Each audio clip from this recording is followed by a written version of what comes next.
Welcome to Hollywood Insider Help, where you can learn more about how to earn a good living as an author, screenwriter, producer, or podcaster. Remember, you can find great live and on-demand training designed to help you earn a good living making media you love at nancyfultonmeetups.com and nfm24.com. Our host is Nancy Fulton. Let's dive in. In tonight's workshop, we're going to be talking about achieving creative financial success. I wanted to do this workshop because there's a lot of advice out there about what you have to do in order to be a producer, in order to be an author, in order to be an actor, in order to be somebody who sells expertise through courses or coaching. There's a lot of advice on doing that kind of thing, but people run into trouble trying to figure out how they're going to give themselves a good living doing what they love. And in this workshop, we're going to cover that topic. Been earning a living as a writer and a producer over the last 30 years. I spent 8 years consulting for an international school for startups. I created content supporting thousands of creative professionals. And in that work, I ran across a lot of the stumbling blocks folks run into and coached people through them. So I think by the time you're done with this workshop, you may come away with a completely different understanding of how to make a living as a creative professional. The first thing I want to say, you should not rely on this workshop or any other workshop. It's not delivered by a lawyer or a tax advisor or a CPA for legal or financial advice. If you're a creative entrepreneur, you're buying or selling and sharing intellectual property. And that means you're frequently going to need help from attorneys when it comes to contracts. You're going to need their help if you want to set up an LLC or a corporation to protect your personal assets and to protect your future income. You're going to need help learning how to keep track of your expenses. Whenever you make an expenditure for your film or for your books or for the courses that you're choosing to deliver or the events that you're running, those are business expenses, and you should be able to deduct them from your taxes. You may need advice and understanding how to track those expenses, what you need to do in order to be able to deduct them from your taxes and so forth. And that's advice that you should get from a tax advisor.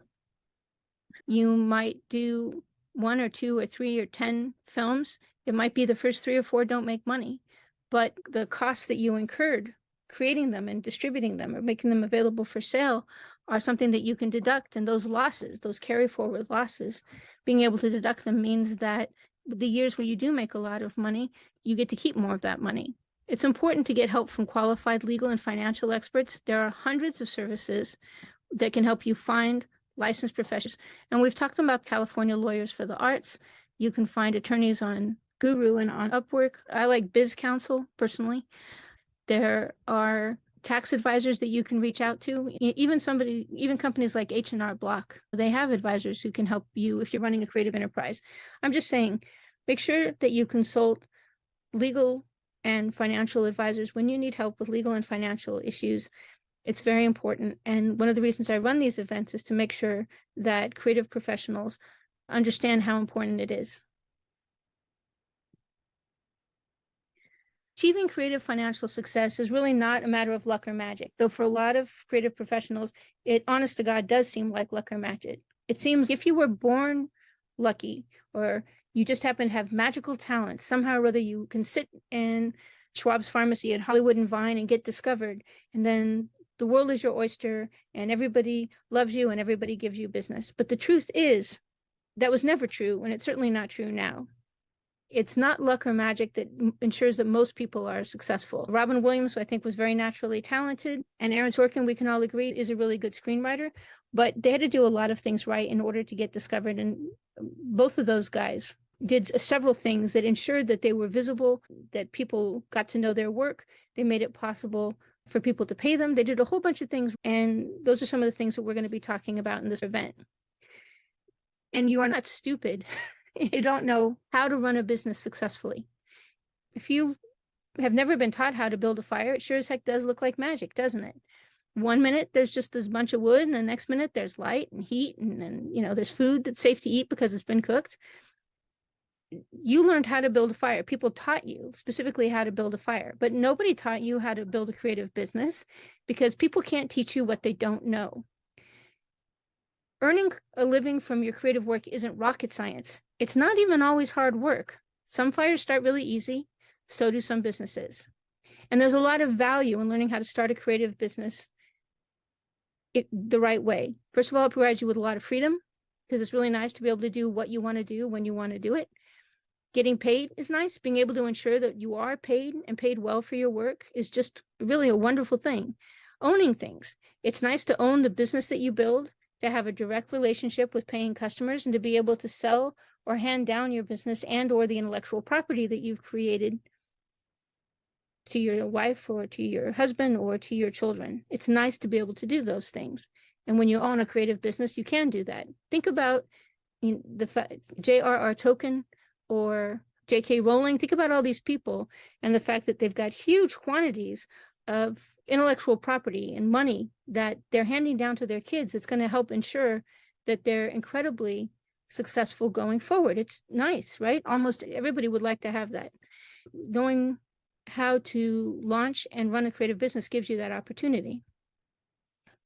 Now, when you were a kid, the people who cared about you probably taught you how to get a job. That was, God knows, when I was growing up, that was a big thing. They went on and on about how to get a job.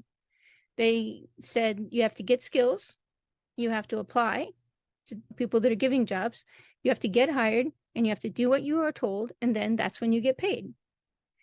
And the reason that they provided you with this advice is because they didn't know how to explain to you how to start a business, much less how to start a creative business. And they also didn't know how much the world was going to change in a way that would make it much easier to do. So we are living in a different world now. And learning how to start a creative business, if you're going to be a creative professional, is very important because a lot of the traditional ways the creatives got work have disappeared. Right? It used to be you could sign up to work as a copywriter at a newspaper. They are not newspapers now. It used to be that you might go work at an advertising agency and you might decide to be like one of their graphic artists. But you know what? There's not a lot of those jobs because they outsource a lot of that work to people that have creative businesses. You have to upgrade your skills in order to be able to do what you love for a living. You have to be able to start and run a business. You need to be able to find work. So when you get a job, if you think about it, what you're doing is you're helping somebody else make customers happy. And fundamentally, I think the thing that drives most of us to starting a business is the idea that maybe there's a way we can make customers happy all by ourselves, that maybe we don't have to go through this intermediary. I'm sure that's what you're thinking as well, that there has to be a way for you to take the skills that you've amassed, the creative skills that you have, and your love for the art that you do, whether it's writing or screenwriting or graphic art or book authoring or producing. There's certainly got to be a way for you to sell your work to people in the real world. That things start to get better, let us say. If you realize that right now, currently, when you want money, if you're working for somebody, in order to get more money, you basically have to go to that boss and you have to say, hey, I need a raise, and then he has to give you more money. You have exactly one customer, it is your employer, and that's all. Meanwhile, all around you every single day, hundreds of people, sometimes thousands of people, and every single one of those people has $20 in their pocket. And they buy stuff all the time. They go to Starbucks and they buy coffee. They go online and they buy books. They go to the movies and they are subscribing to services like Netflix and Hulu and Apple and all of those things. So these people, these peers, these individuals all around you are actually a better source for cash than a single boss is, because these people, if they like what you do, they're happy to give you the $20. And it could be the case they'll decide to give you $20 once a month. It could be the case they decide to give you $50 or $100 at any given time. So things get a lot easier for you if you're starting a creative business when you realize that there are 7 billion people on this planet, and there's no reason why some shouldn't buy the products and services that you sell. And you may think to yourself, yeah, but I make really crazy things. I make custom wallpaper. How many people really need custom wallpaper? I don't know. There's 7 billion people on the planet. Somebody needs custom wallpaper, and somebody needs the book that you want to write. Somebody needs the movies that you want to make. And if you're a screenwriter, it may be the case that you start writing books, or it may be the case you start running a podcast so that you can actually have performers read your words and create an experience for people. A lot of people make thousands of dollars a month through Patreon and those kinds of services. Also, there's the concept of audiobooks. So there's a lot of people around. They all have money in their pocket. There's no reason they shouldn't be buying from you. Your job is just to figure out what you can do to make some group of these people happy. So let's talk about a fire. For a fact that the bicycle and the nuts and bolts and the rocks and the stream are not going to be useful in building a fire. The trees might be a good way to build a fire if it's been really dry recently, but mostly the best thing for building a fire is going to be the twigs that are on the ground. And if there happens to be coal lying around, so much the better. You know how to build a fire because you know that it needs certain things.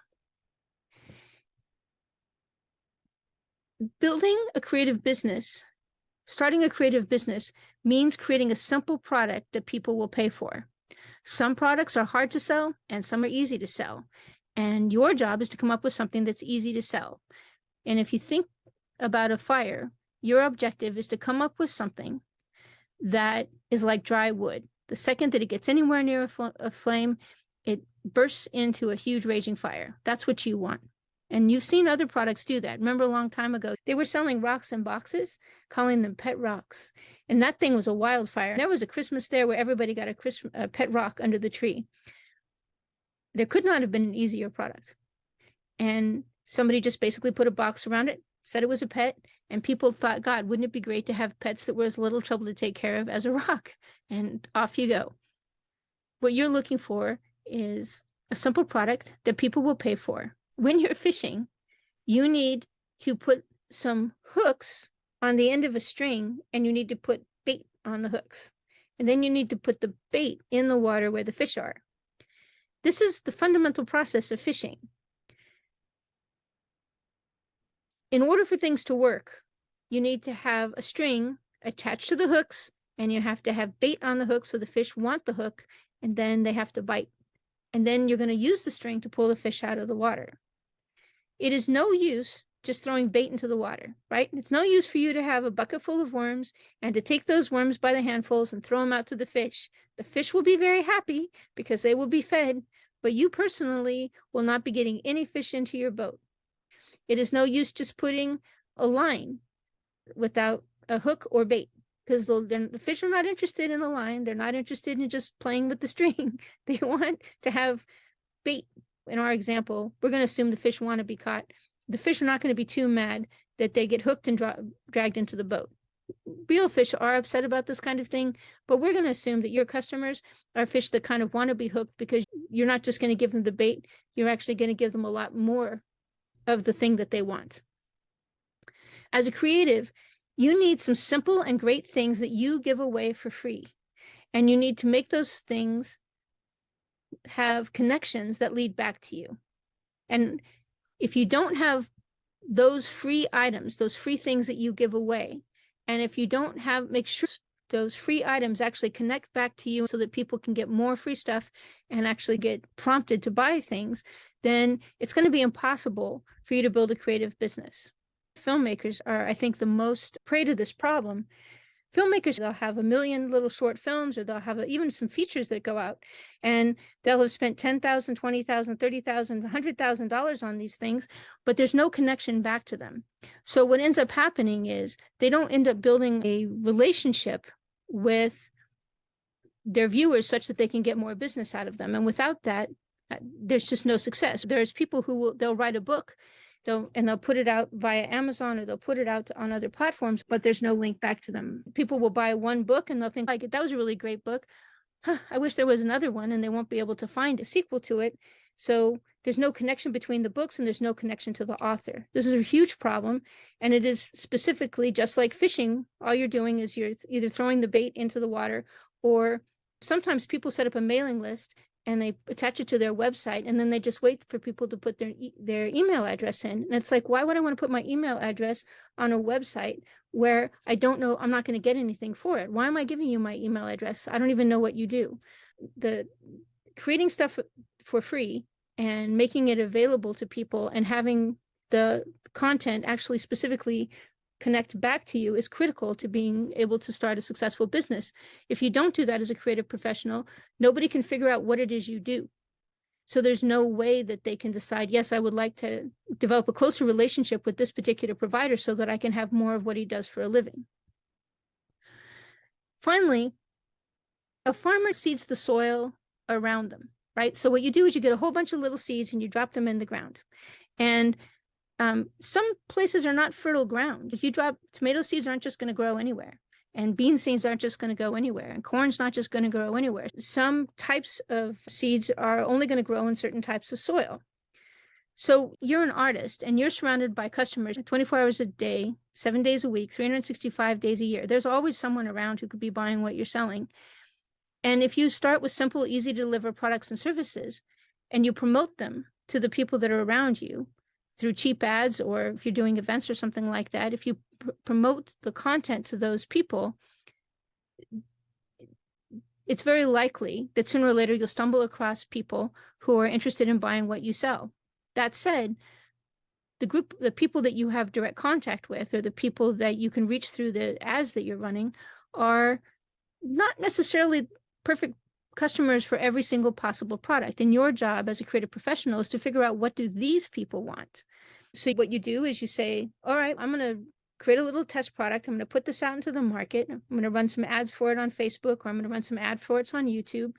And in order to get whatever it is I'm promising them, they have to give me their email address.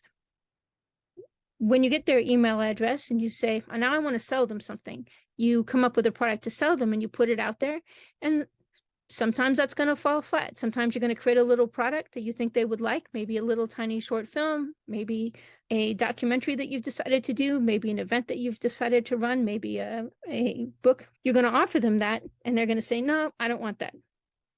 Or you may have 1,000 or 10,000 people on your list, and 2% will say, yeah, I'll go ahead and I'll read your weird book about time travel. And somebody else might say, yeah, I'll watch your little time travel short film, and I'll give you $10, $5 for it, or $3 for it, or whatever. But sometimes, as you get to know that audience better, you can come up with something that they really do want. And you'll put that into the market, and all of a sudden you'll get 10% or 20% or 30% of the people saying, yes, I would actually like to buy that. In effect, your little seed has fallen onto fertile soil for that particular product. A lot of times, people who are creative professionals don't understand that there has to be a fit between the product they've created and the target market they have access to.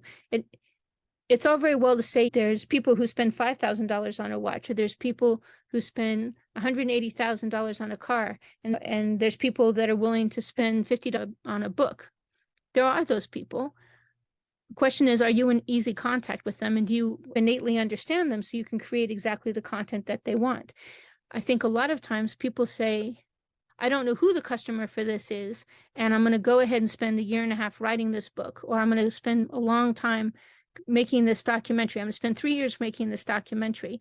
And they go ahead and produce the product, and they don't really have an idea who the target market is. They don't know who they're going to sell it to. And then what they end up is with a huge quantity of cost, and then they have to spend more money trying to market something for which they do not necessarily have a market. You can sidestep that whole problem by starting out with little tiny freebie projects that let people get a sense of who you are and what your voice is, and what your talents are, and what you're good at, and what the topics that you pay attention to. And then you can start creating slightly larger products that they can pay for. And by going through this sort of iterative process, you can rather swiftly figure out what your niche is. And people always talk about, you need to find your niche. Your niche is the product that you can create for the customers that you can most easily reach, that you want to serve.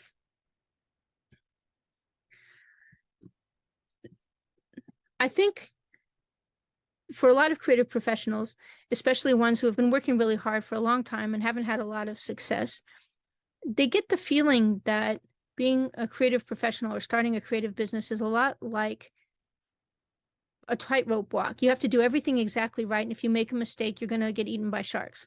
That's not really the case. If you're doing little tiny projects that you're giving away for free and little tiny products that you can sell to people so that you're never really putting too much into any particular product, and you're doing a set of experiments to try to figure out what the fit is between you and the customers that you can most easily reach who are interested in the kind of thing that you do, then you don't find yourself overextended and you don't have to worry about getting eaten by sharks. You don't have to worry about going broke. You don't have to worry about going bankrupt because you're never putting enough money into a project or enough time into a project to actually beggar you. You get to pick the products and you get to pick the services and you get to pick the people that you're trying to serve. And as long as you really love to create and you're willing to work to make people happy and you're willing to work to give them a way to pay you, you're pretty much guaranteed to find success. It doesn't have to be hard. You just have to follow the rules of starting a creative business, which have to do with giving people a chance to know you by creating the freebie products, then creating bigger products for them to buy, and then seeing which one of those bigger products they're willing to purchase.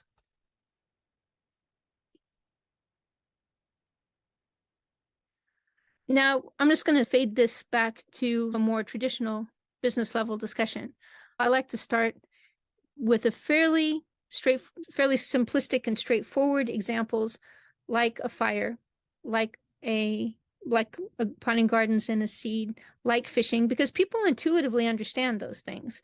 And I want you to understand how to start a creative business just as well as you understand how to start a fire, how to go fishing, and how to grow plants. The questions that you have to answer are, what can I create that people like? Who are these people, and what exactly do they like about my work?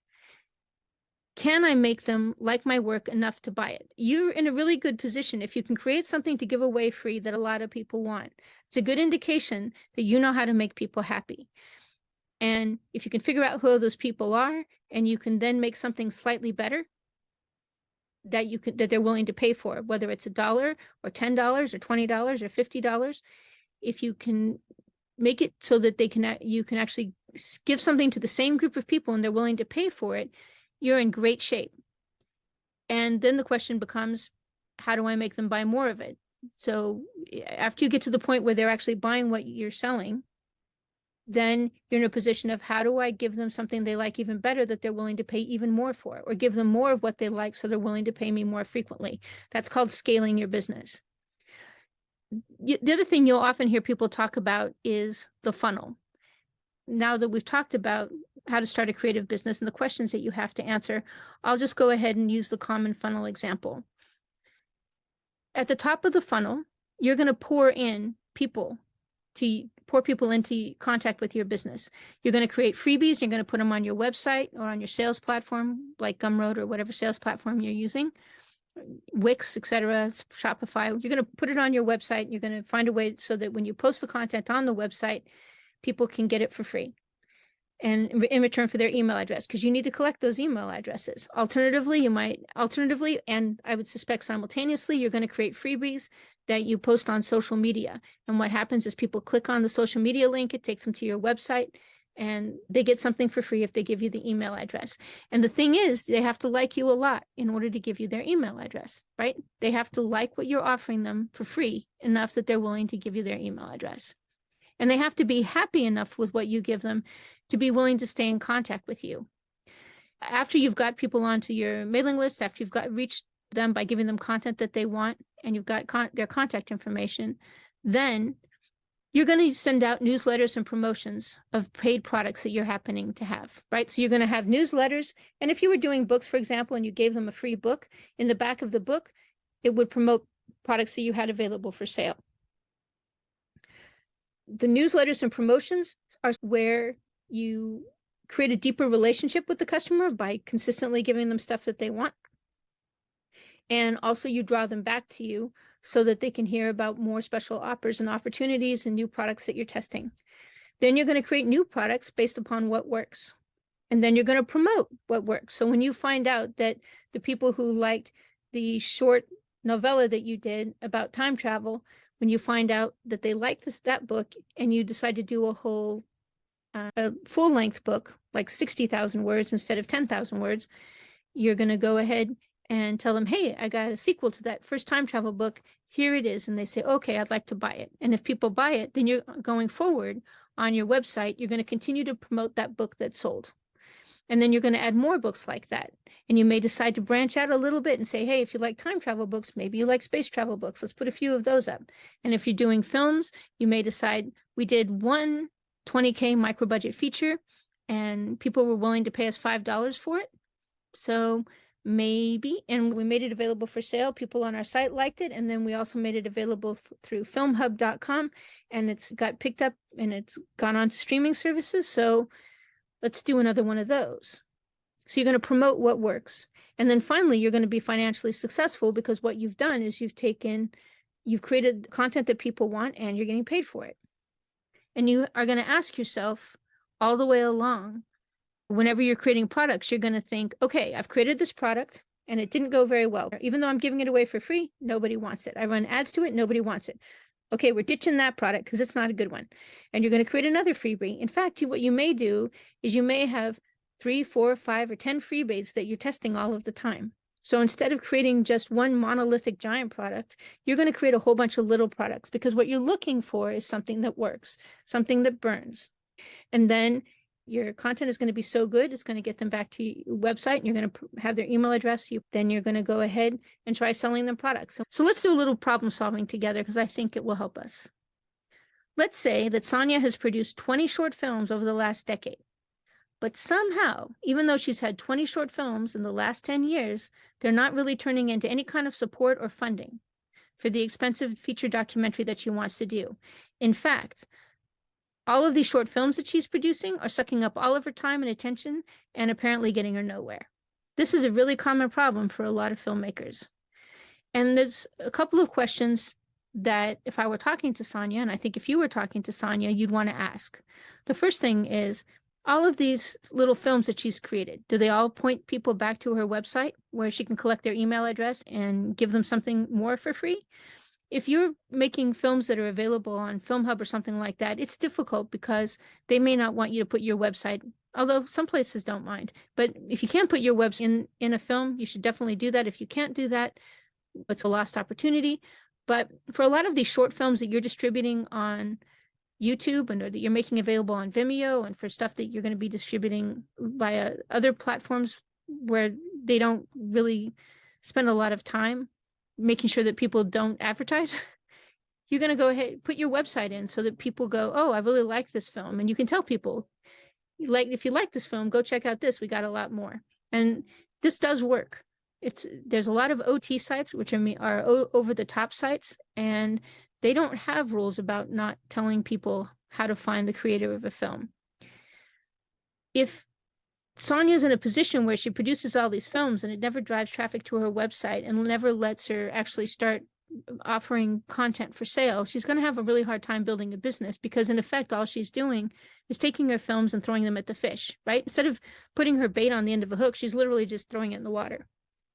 The next thing is she creating films that people are eager to see because they talk about popular issues and topics. There's a lot of filmmakers who create content, but the content is not content that people are eager to see. And I think it was last week or the week before, we did a workshop on making your work instantly more popular. And one of the things we talked about is incorporating famous people in events, right? Look at Hollywoodland, or look at Snow White was a very popular legend even before Disney made it his first big animated film.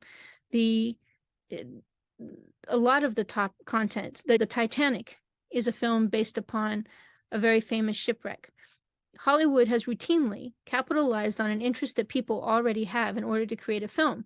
But new filmmakers often don't think about doing that. So if they have a shipwreck, they don't say, hey, this is the Titanic. And if they're doing a murder mystery, they don't make it about the Black Dahlia.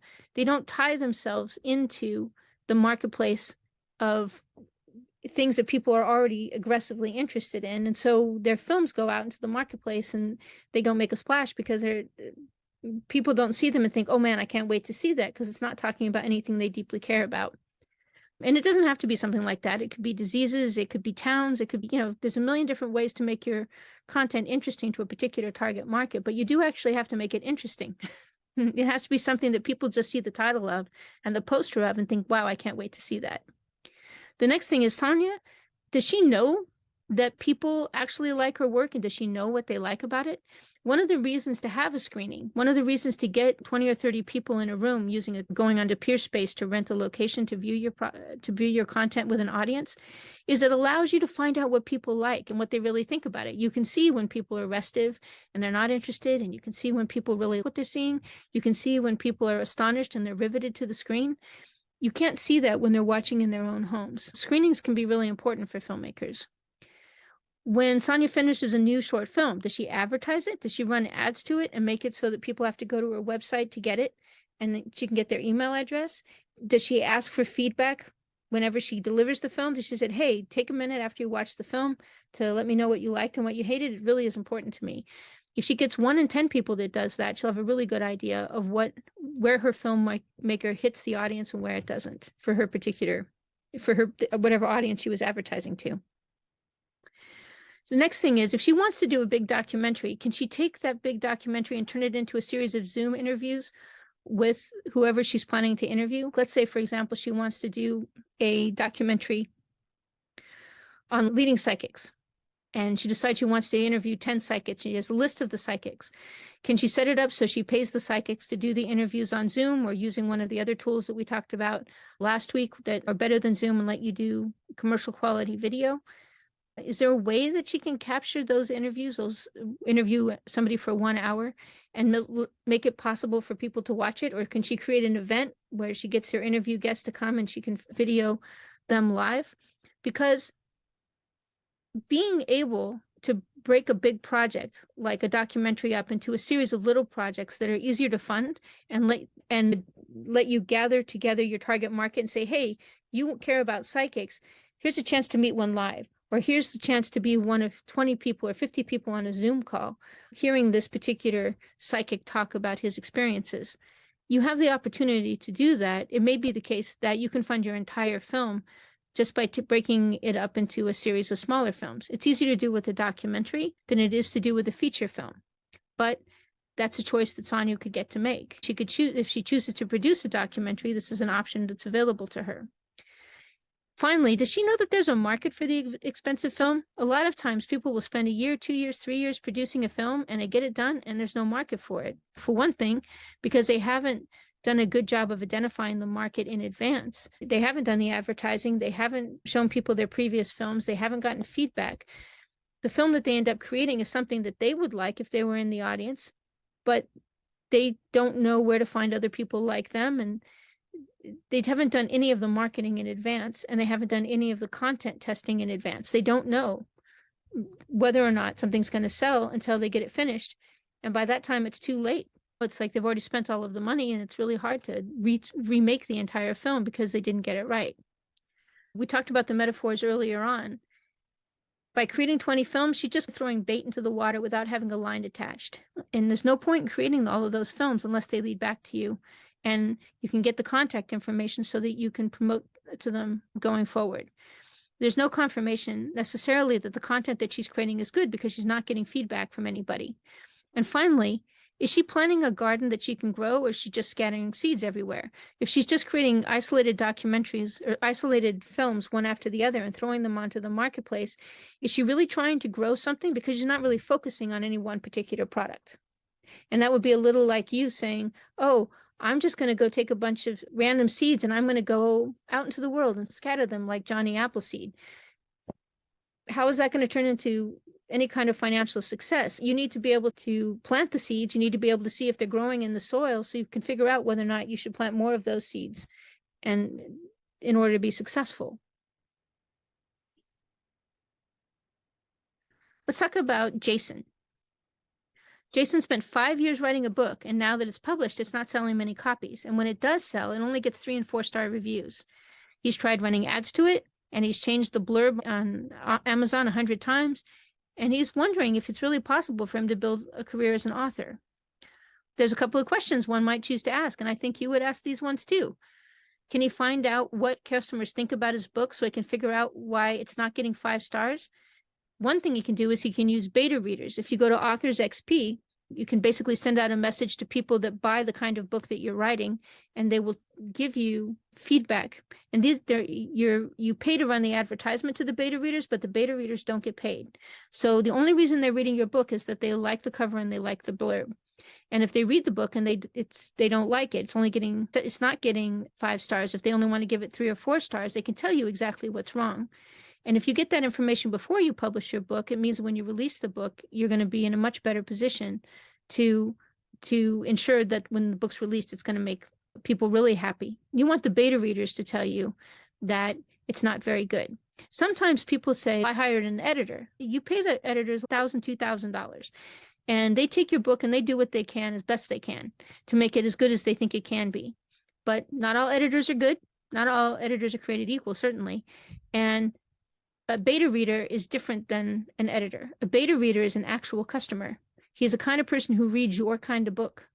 And if he gives you negative feedback, he's giving you the kind of feedback the customer is going to give you. An editor that you're paying is only ever going to tell you that the book is certainly better than it was when you gave it to them.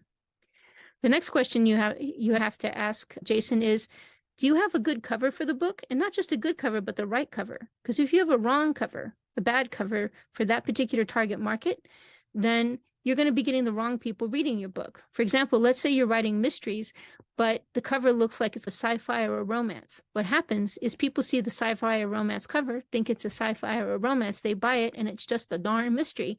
They're not happy. And the thing is that if you were doing little test products, it's little freebie books that you were giving away, you could start to figure out which kinds of covers work best for the kind of content that you sell. But if you skip that step, then it's just a complete guess as to what people are like or what they're not going to. Finally, when he sells the book, does it point back to his website where he can ask for feedback and collect emails? Because he needs to collect fans. And the problem is he only got one book. So he's not going to be able to collect fans. He's only got this one book that he's selling. He's not giving it away for free. He's just selling it. So he might want to create like a prequel, a free prequel that he advertises. And he might want to make it so the advertisements drive the customers to his site where they can get the free book. And if they like the free book, when they get to the end, it tells them, hey, go buy the book, the longer book on Amazon. Then the free book he's giving away kind of becomes a filter. And anybody who doesn't like the free book is certainly not going to go to Amazon to buy the other book. So it should be the case that and it should be much easier for people, if he's running advertisements and he's driving people to a free book that they can get, he's much likely to spend, instead of 30 cents or 50 cents or $1, getting people to actually click through and get the book. If it's a free book, he might only be spending like 5 or 10 cents. And if he's spending only 5 or 10 cents, people get the free book, they look at it, they get to the end of it, they go, oh, I love this book. There's a link right there. They click on it, it takes them to Amazon, and they can buy the book. People that already like the first book are probably really going to like the second book, and that's going to help ensure that he gets 5-star reviews. And that's going to translate into him making more sales. It's not a good thing just to have one book. So if we go back to the metaphor that we've been talking about, the fire and the fish and the garden, basically this guy's just got one hook that he's throwing in the water. He's just throwing, there's no bait. It's just one thing. He's just throwing it in the water, and it costs money. So it's going to be tough, right? One book is not enough. Second of all, he doesn't know that the wood that he's created, the book itself, the actual book, is good. He doesn't know that he doesn't know anything about the target market necessarily that's buying it. He's running ads, but he doesn't know what about his book, the people that give him 5 stars, the few people that give him 5 stars, he doesn't know the specifics about who they are, what's good about them, because he doesn't have a direct relationship with them. When you run ads to Amazon, you don't get that guy's email address, so you can't contact him and find out what he liked or hated. They don't let you interview the reviewers. And finally, is he planting one seed and hoping for a profitable garden? You're not going to get rich off one book. Never going to happen. You got to write multiple books, got to write lots of books. And the trick is, how do you write lots of books and make sure that they're going to make money? You do it by writing free books first. And by pushing those out into the market, building an audience, finding out who your readers are, who the ones you can reach are that like your work a lot, and then figuring out how to get them from your site to the place where they can actually buy books they want to buy. And I mentioned in passing, you may not want to drive people to Amazon. You may want to drive them to Barnes & Noble, Nook, right? You may want to drive them to Apple Books because you might earn more on those sales. A lot of people buy books on Amazon, and we have a lot of workshops that talk about how to publish on Amazon. It's not a horrible thing, but they don't pay as the top dollar, that's for sure. And it may be the case you list Amazon as one of 5 places they can buy the book, specifically because you hope they don't buy it on Amazon. You hope that they buy them from someplace else where you get a larger percentage of the transaction. Sandy's written lots of screenplays, 20, let's say, and she's won a lot of awards. Like, she routinely puts her work into contests and routinely gets a bunch of awards back. And that's a good thing. Don't get me wrong. But it's problematic from a variety of reasons. First of all, does she know what studio she wants to write for and what production companies and what showrunners are going to be most likely to be interested in her screenplays? Because she needs to know that. Not every single screenplay is meant for every single studio or every single production company or every single showrunner. And she's going to have a career in Hollywood. She has to figure out who she wants to work with and where she wants to work. Because in effect, she's going to be trying to get a job. And she should design her career to be attractive to those particular guys, especially if she wants to do serious stuff. Is she sure that audiences like her work? And how does she know? Can she test? Right now, she knows that when she submits it to contest, she gets awards at the contest. That's nice, but those aren't real customers. Somebody that is grading content for somebody that's actually judging a contest for screenwriters is kind of a rare bird. I've met people that are in some of the big competitions, and you know what? Those guys could teach classes in writing a screenplay, right? They're not the average bear by any stretch of the imagination. Sometimes they've had whole careers as screenwriters in the 70s, 80s, 90s, or whatever. Sometimes they've produced projects or whatever. They're just not average people. She needs to make sure that she knows what average people actually like, contemporaries actually like, people that are buying stuff now want. So one way that she could get feedback from real people is she could create podcasts or books or plays or short films, maybe fan fiction. She could create a bunch of content, and she could start getting notes and feedback from people that are real humans in the real world or in her target market. And then she can think about how she's going to become visible to the people she cares the most about. How is she going to get the attention of the production companies and the showrunners and so forth that she most wants to work with? And the truth is, she's going to become visible to them through press releases and by appearing on bestseller lists and by having lots of great reviews. So she needs to have content that's actually in the marketplace and actually generating revenue in order to be really interesting to people. And you know how you can tell? Because if you go to Done Deal Pro and you take a look at what's selling, mostly what's selling is content that books are selling. Sometimes it's magazine articles that are selling. It's existing work that has already been vetted by the marketplace and found good. The reason that producers are buying that kind of content, and the reason that even studios like to work with authors and people who have a following, is they've demonstrated that they can get a market. They can get a group of people that like their work. So if she wants to raise herself above the herd of spec screenwriters, she needs to make it so that she can demonstrate she's not just got the capacity to write a screenplay, even an award-winning screenplay. She's got to prove she can get fans. The next thing is, does she have an agent? Because she needs to be good enough and valuable enough and visible enough to sign an agent, because you're not reaching into big producers and big production companies without an agent. A good proactive manager might also need to be somebody she hires, because it's usually the managers, especially if you're new, that actually get you meetings. And getting a good manager may be a good investment. Sometimes you'll have a really aggressive agent who does that, but often screenwriters end up with an agent and a manager specifically because they want to have somebody very forcefully and aggressively promoting them to producers. And managers do that more often than agents do. And if you don't know the difference between an agent or a manager, it is a very good thing to know, because they are completely different folks. But if you're a screenwriter and you've got an agent and a manager, it means you're probably going to end up giving up about 25% of every single paycheck that you get that comes from a studio, specifically because you'll be paying like the agent 10% and the manager something like 15%. So how can Sandy make sure she's going to make a good living from this work? because there's often a big gap between paying gigs for screenwriters, no matter what you do. Even if you're a really good screenwriter, it could be the case that you work for 6 months or 8 months or a year or 2 years, and then you're back at the bottom and you have to start over again in terms of finding a new producer to write with or a new studio to write with. It's not a guarantee that one job is going to lead to another. It's something that you hope for, but it's not something you can guarantee.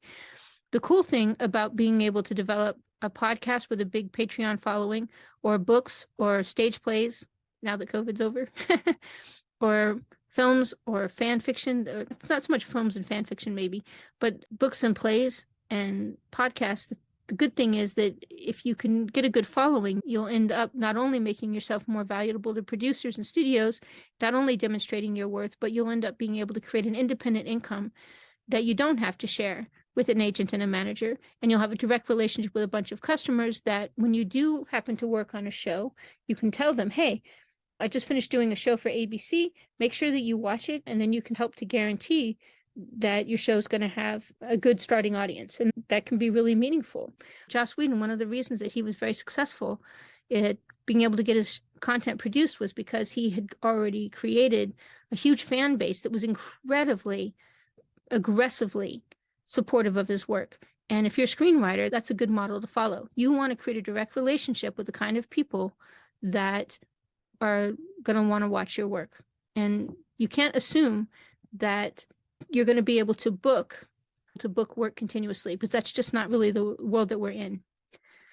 In our little metaphor, Sandy hasn't really proven that the wood that she has created is good. She knows that she wins awards. That means it's well written and spell checked. It doesn't necessarily mean people are compelled to watch it because it talks about stuff that they like, or that she's got a particular niche or edge that she can offer the marketplace. Finally, does she have the right bait for the hook, on the hook for her target market? Her target market is studios and producers. And those people like writers who have a proven audience. They like people who don't just bring content, but bring an audience with them. That is one of the reasons that they pay for plays that have been previously successful, or pay for books because they want to take the book and they want to turn it into a screenplay for a film or turn it into a series. They want those things because they want something that's got a dedicated audience. And if Sandy wants to give herself an edge, she may want to consider figuring out a way to build an audience. In addition to now that we know she knows how to write screenplays, you can tell because she's won those awards, it's time for her to actually prove that she can build an audience and that her content is so compelling that she gets a following. So there's a bunch of common mistakes, and I don't think people should really dwell on them, but I wanted to mention them because I think they derail a lot of people's careers. The first thing is not producing.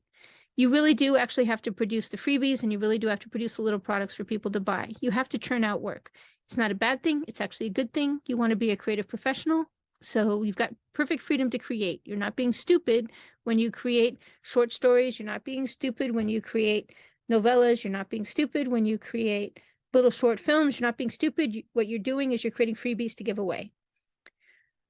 And when you create longer works, you're creating content that you can sell. And a bunch between those two things, you're putting yourself in a position that you can actually make a good living. You need to be prolific in order to be successful. The strangers. There are real people in the real world, and they want things. And a lot of times people, creative professionals, make up this person that they think is going to like their work. And they write all of their work for this make-believe person. You don't have to do that. Start creating work, punch it into the market, do a little promotion, acquire yourself from real fans, and ask what they like, and do more of what they like.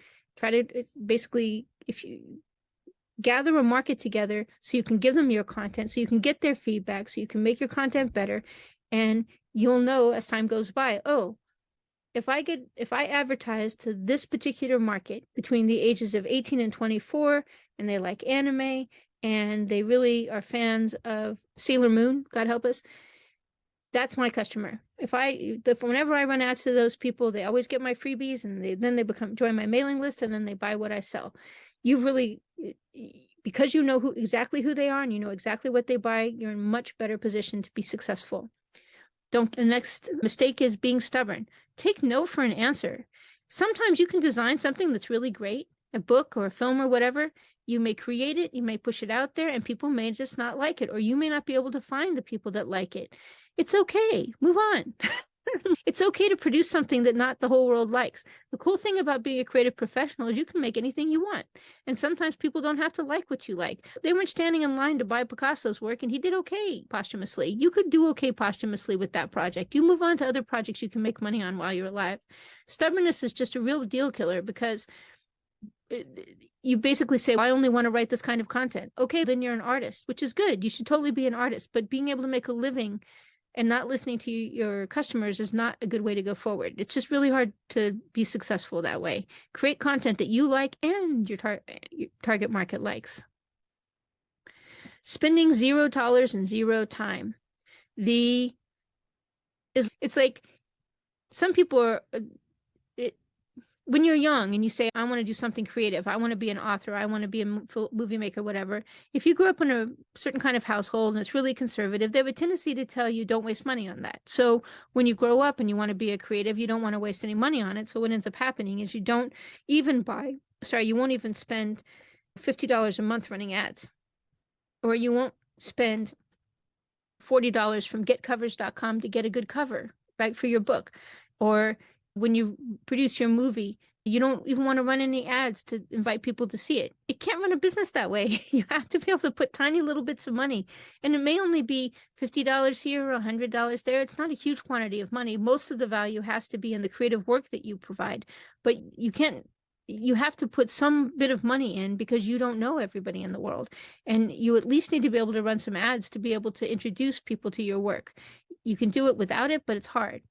You have to be very physically active. You have to go to a lot of events. You got to talk to a lot of people. You got to hand out a lot of business cards that drive people to your site where they happen to see something they want and download it. It's just too tedious and slow to be really effective.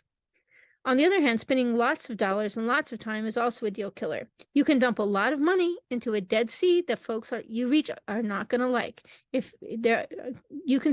have known people who've spent $20,000, $30,000 trying to flog a film that is never going to sell.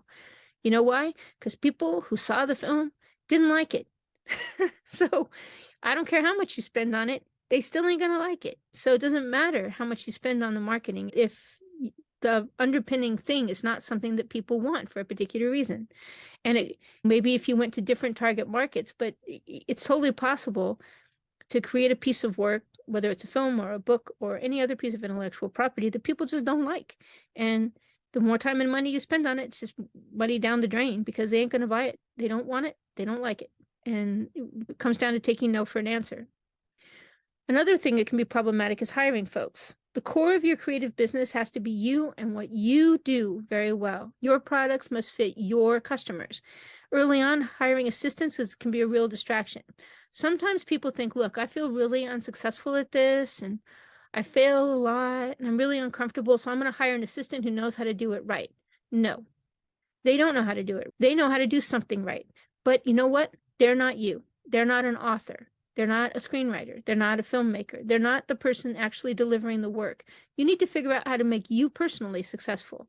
So it could be the case you hire somebody to teach you. I'm a big fan of hiring people to teach me how to do things. Not so much a big fan of hiring people to do them for me if I don't know how to do them myself. Because I think what happens is you end up relying so much on that assistant or that person that you've hired that you don't really know what they're doing. And that means when they go away, you're out of luck. So instead of hiring people to do a job for you, hire them to teach you how to do it if possible. Now, I want to be clear. I'm not talking about hiring somebody to create you a book cover, or even hiring somebody to create you a movie cover, or even somebody to, in theory, help you with formatting a book or formatting some kind of content. I'm talking about hiring people to run your business for you. It's just not going to work. And the reason is because you need to know how to run your business. You can't hire people to do the job you need to learn how to do. You can, however, hire people to help to advise you. You can say, hey, I need you run advertisements. I'd like to hire you for $100 or $200 to teach me how to run ads and target my market on Facebook or on YouTube. That's what I want. Will you do that for me? Or you may decide to take classes in that, but you need to be the one that knows how to find your target market and how to create the content that they want, how to get it to them, so that you have the kind of independence you need in order to be successful over time. As you get larger and you get more customers, you might very well decide to hire people, because then you'll be able to tell them exactly what to do, and you'll know who your customers are. Creating content with partners, I think, increases the risk and confuses the ownership of intellectual property. I think sometimes when people are first starting out, they are a little promiscuous on the partnership side, and they'll end up creating a book or a book series or a film or a bunch of other content, and it'll get tied up in such a fashion that neither party in the relationship can really distribute it. And neither one of them can really take credit for the work because it's a shared intellectual property. I think that's problematic. It's usually easier and faster for you to come up with freebies and stuff to sell and customers on your own to start with. If it's not a deal breaker, but I think if it can be dangerous to say you want to be partners with somebody when you don't know them very well, you haven't known them for years, you don't know what their objectives are. I've seen a lot of people waste years writing with partners and end up with content they can't sell. I think you need to avoid betting the farm. Avoid doing really hard and expensive things. If you come up with a plan and you think, hey, I want to do this film, it's only going to cost like $1 million, and I only need to attach 2 or 3, maybe 4 lead actors. Okay, that's a hard thing to do. You're gonna spend 5 years doing that, and you may not be successful. And you're gonna be spending $50,000 or $100,000 trying to put that together, because you have to put together the stuff where you take the investment. You have to put together the offers. There's a lot of lawyer time.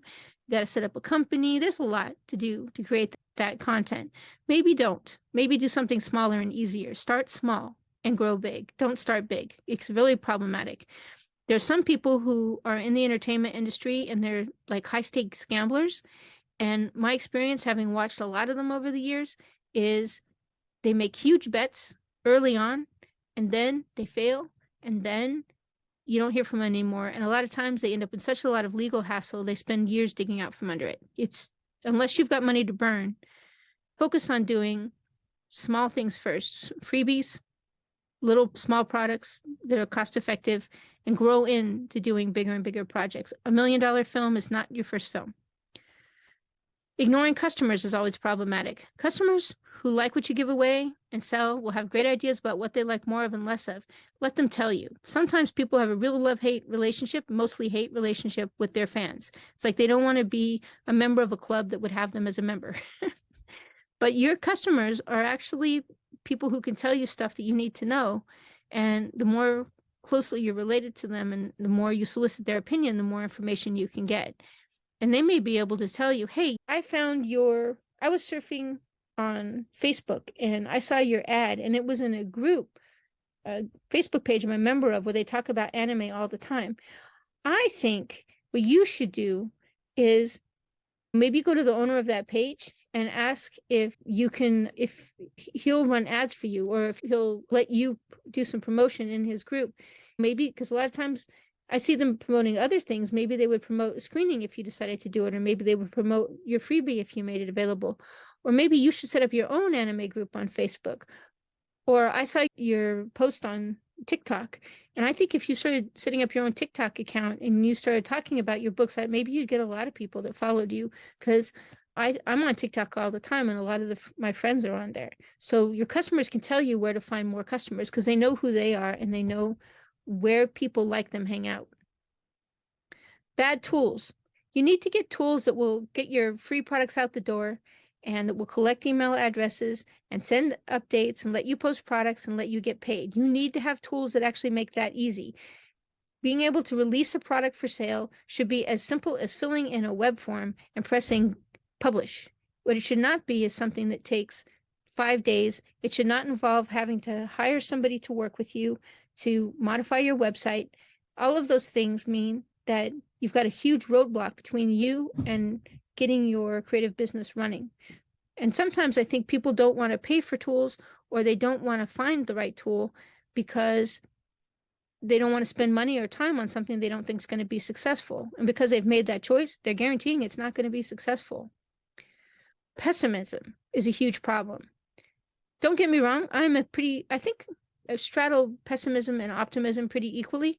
I'm very cognizant that things go wrong. I expect them to go wrong. On a regular basis, I expect something to get screwed up, and I just figure we'll deal with that when that happens. And I try to minimize the size of disasters, but I don't try to live in a world where there are not any disasters. I just assume that things break and that's just going to be the world I live in.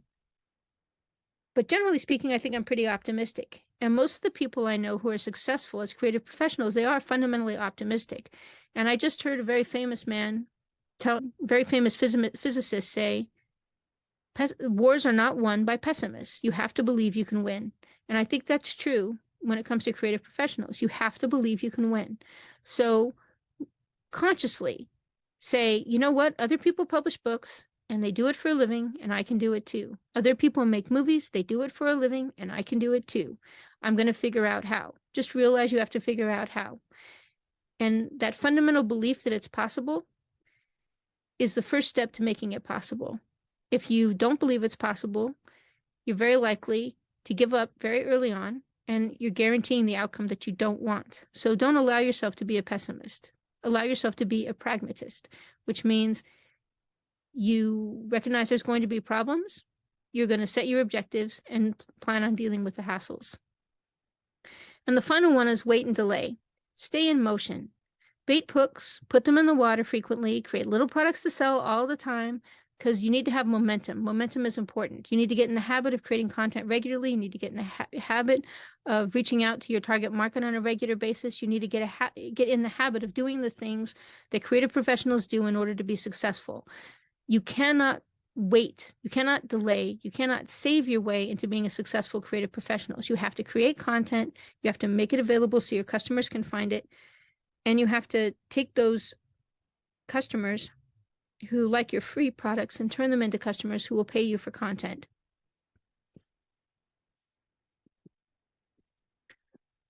Now, can you game the system? This is an important question because for some people, it seems apparent that some people have to go through doing things little by little, and other people just get to shoot straight to the top. And it is true. It is possible to game the system. If you have cash, if you have you're a millionaire, or you've got $5 million, or you're fully retired and you've got an independent income, and so you can spend $50,000, $500,000, $2,000, $5,000 a month on your new creative profession, then yeah, you can game the system to some degree. You can make things happen just a little bit faster. First of all, you can get freebies and products out the door faster. If you can reduce the time it takes to get baited hooks into the water, you can speed up figuring out what people like. You can then create more of that and make more of it available for sale. And it could be the case that you actually buy the bait and buy the products. That is what publishers do, right? What does a publisher do? A publisher finds a book created by an author, and he tells the author, hey, I'm going to give you $1,000 or $2,000, which is big money in advances for a lot of independent books these days. And then he gets total control of that intellectual property, and he can put any cover he wants on it, and he can make it available for sale or make it available as a freebie if he's made that deal with the author. And all of a sudden, he's got a good book into the marketplace, collecting his customers for him. That's handy because that means he didn't have to write that book. Instead of spending days or weeks creating that freebie book, he bought a book and he's making it available for free. Or he can even make it available for sale, and he could figure out what audiences like, and he could then choose to write more of it. Or he could choose to buy more books. In any case, he's getting most of the revenue from it, because when you are a publisher, you get more money than the author does for the books that they write. Having money makes it easier to get freebies and products out the door faster. It just gives you more options. If you have money, paying for ads and press releases and events is easier. If you have money to spend on promoting your freebies, your audience grows faster. And when you have purchasable products to sell, you can sell faster and sell more faster. But promoting something bad makes you infamous. So you want to make sure that the content that you're promoting is good content. You want to make sure that you don't just take something that you've written that you haven't tested with the market and you pour a bunch of money into it, because what ends up happening is you get really famous for having written a rotten book. So in that case, having money isn't a good thing, because it's not just advertising you want you want to be able to get customer feedback to make sure that the quality of the content that you're creating is good. Then when you know that it is, and you create a book that you know people like, then you can spend money to do promotion to make it get a lot of attention very quickly. When you start spending more on advertising than you can possibly earn in sales, you're definitely running into problematic waters. And some people, as have tried to buy a position as a filmmaker, or buy a position in as a TV producer. It doesn't always go so well, because just because they have the cash doesn't mean they have the talent, and they haven't honed their talent by working with audiences.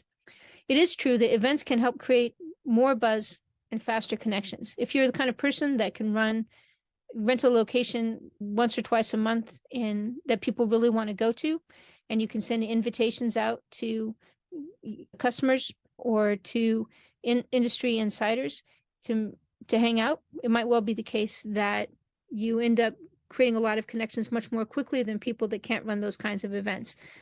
It's just a fact of life. The other thing about having cash that's handy is you have less stress and you have more opportunity to focus. Just being able to focus on what you're doing and feeling comfortable taking the lots of little risks you have to take every single day can be a huge thing. It's nice to be able to focus on what content you should be creating and who you should be creating it for. That said, I will say, having a wolf at the door and really having to thinking to yourself, look, I really have to make this work, because if I don't make this work, I'm going to have to go back to the coal mine, or I'm going to have to go back to that 9-to-5 job that I totally hate, or I'm going to have to keep working the 9-to-5 job I totally hate. That pressure, that wolf at the door, can end up being your best friend, because it can motivate you to give yourself a better life. And sometimes when you have cash in the bank, you take a much more leisurely approach to doing all the things you have to do in order to have a successful creative business. So your job, to a significant degree, is looking for what works. Dry wood just burns. You need to do enough freebies to see what you can create that people, the kind that you can reach swiftly and cheaply, respond to.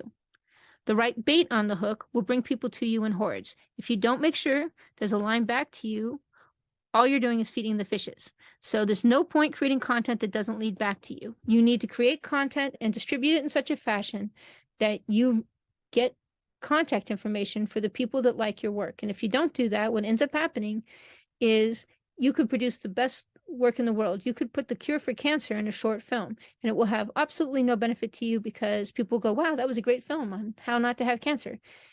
And yet they're not going to come back to you and say, hey, I want to give you money.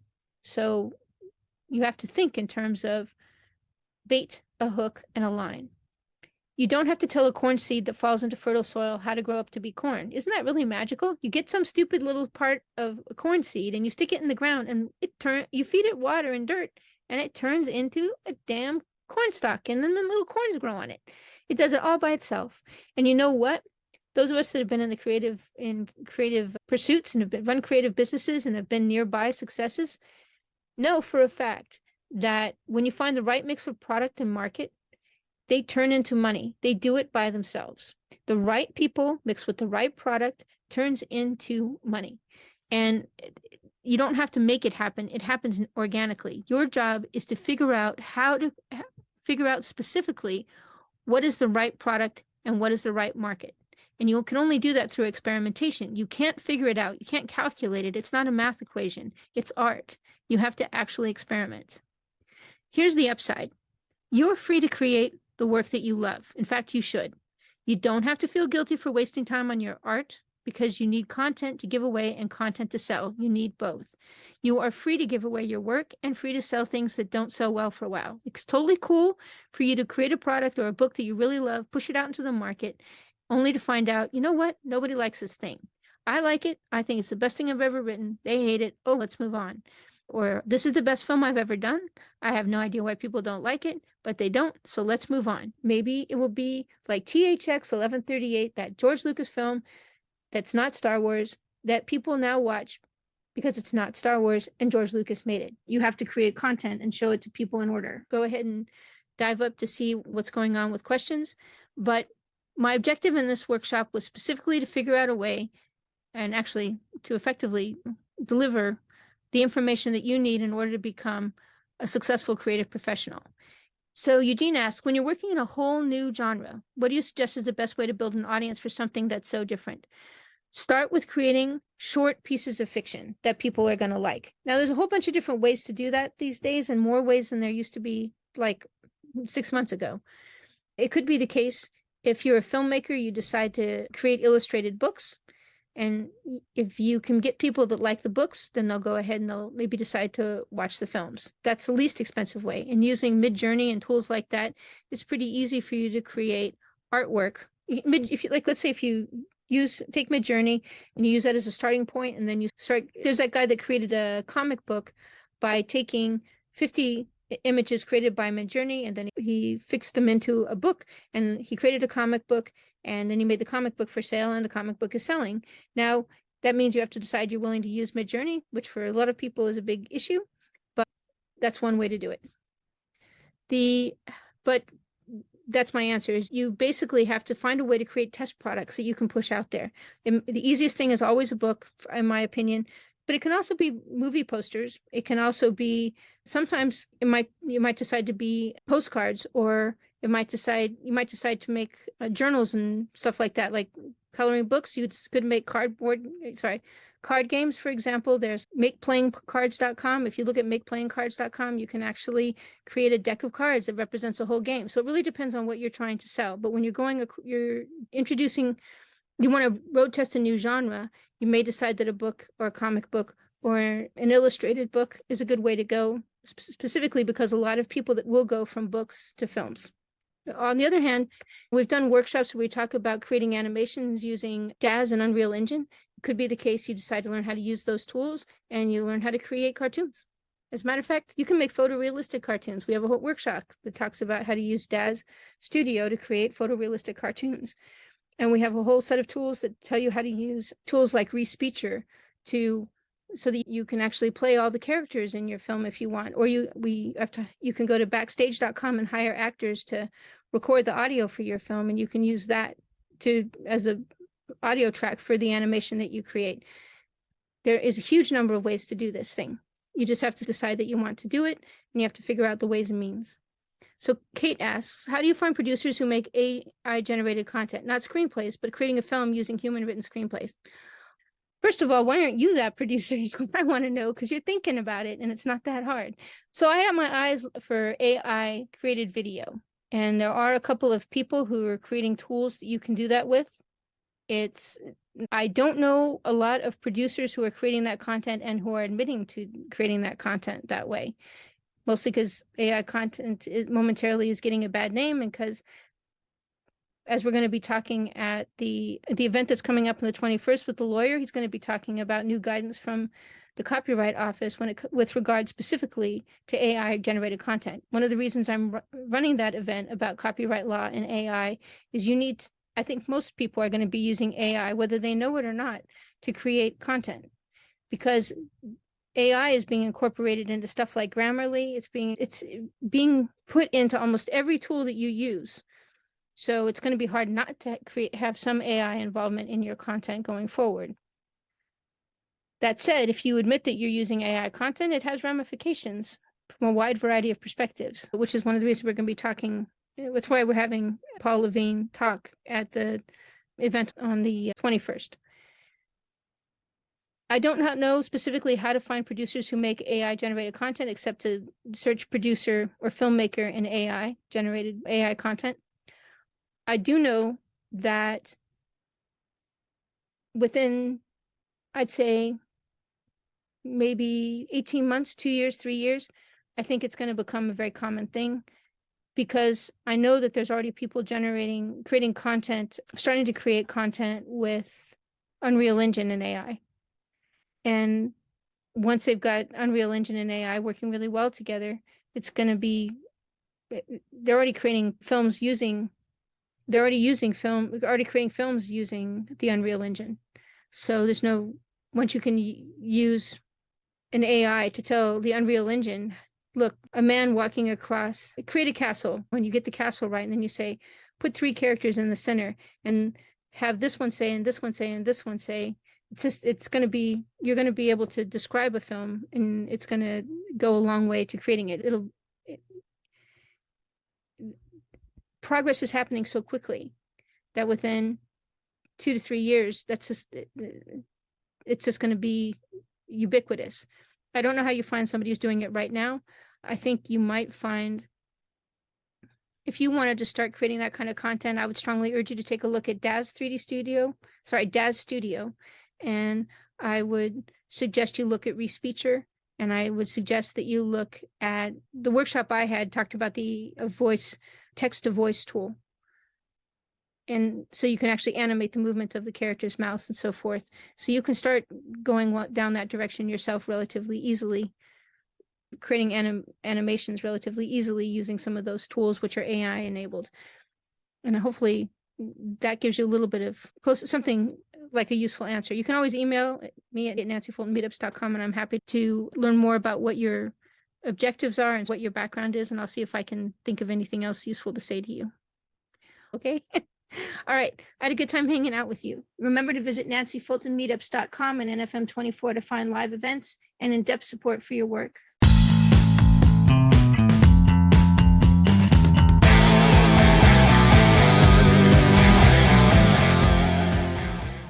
Thanks for listening to the Hollywood Insider podcast.